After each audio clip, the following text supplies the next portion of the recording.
Hey,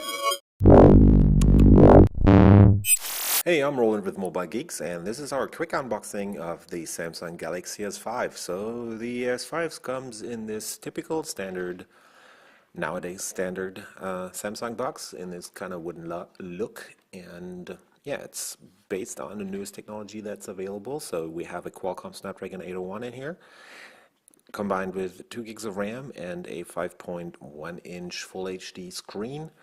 And yeah, let's get it out of its box. But first, we'll note that this is actually a European version, so this cannot be used outside of Europe without having used this for 5 minutes with a SIM card from a European operator in the region of Europe, which is defined as whatever EU countries plus Albania and a bunch of other countries, before the certain region lock that Samsung is employing on these devices is removed automatically.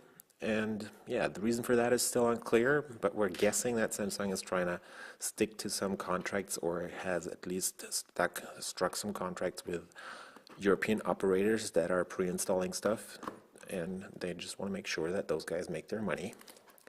So here we have the Galaxy S5 itself.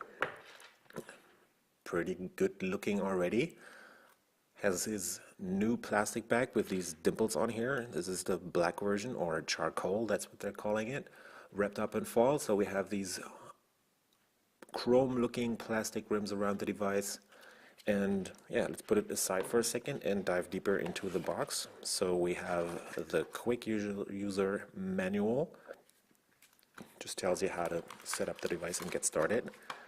Otherwise, we have the headset plugs. These are standard Samsung headset. It's pretty much the same device or the same design as it's been for the last maybe 5 years, or feels like 5 years.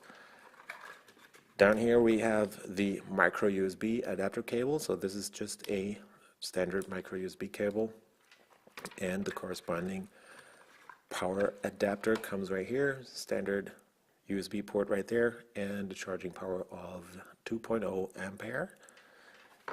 And down here there is the 2800 milliamp hour battery. I'm just going to get out of its foil right here and throw this into the Galaxy S5 itself. Let's remove the foil, pretty much covered in foil all the way around. There's another one on the front. Just going to remove that too. There you go. And as you can see, we have a kind of leathery look on the back, still reflecting. It's quite heavily attracting on fingerprints. Right now my fingers are pretty clean, but as soon as you got stuff on your fingers, it is definitely going to stick to that. And it is a removable plastic bag, since the whole device is made out of plastic, so they haven't changed the build quality. But what they've changed is they have included a waterproofing sealing in here in the back, so that adapts to the same areas around the back of the device to keep the water out, and this will actually resist water and dust up to a certain point. So you won't be able to dive with this, but you can actually definitely take this into the shower, and it is not going to suffer any water damage as long as you make sure that the sealing around the back is totally stuck on and there's no holes left. So here we have a 16 megapixel camera. Down here we have the autofocus light, or the flashlight, plus another two components that are assembling the heart rate sensor that's also included in this device. Over here we have a bunch of pin connectors, for example for the wireless charging cover. Right next to that is the micro SD and micro SIM card slot. There's this kind of a combined slot, so up top you will plug in the SD card, and underneath that is where the SIM card goes. That's the spot for the 2800 milliamp hour battery and your speaker right here.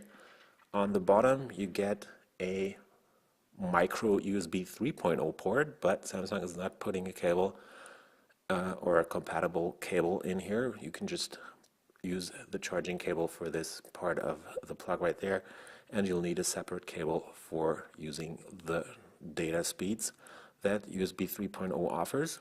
Up top we have a 3.5 millimeter headset jack as usual, plus an IR blaster. There's a noise cancelling mic right here, and this tiny sticker actually tells me that this is the Qualcomm based version running the 2.5 gigahertz Snapdragon 801 in here, and there's also a Exynos version that my colleague Sasha is probably gonna get in Taiwan. And yeah, you just plug in the battery and then you're pretty much ready to go. I'm just gonna throw on the back right here, make sure it's all set. On the side you have the on and off button right there, plus you get the typical volume rocker on that side. On the bottom you also have the standard Samsung buttons, so you get a home button in the middle, plus on the sides the multitasking button and the back button. That's also new down here, so every time you boot up the device it'll tell you that it is definitely running Android, whatever Samsung is doing to it with its TouchWiz over interface. Up here we have a 2 megapixel camera, the distance and light sensor, the speaker right there, and a notification LED over here. So that's the Super AMOLED 5.1 inch Full HD screen, definitely a nice brightness up there. And also included in the home button is the new fingerprint sensor, before I forget to mention that. So this has been my quick unboxing of the Samsung Galaxy S5.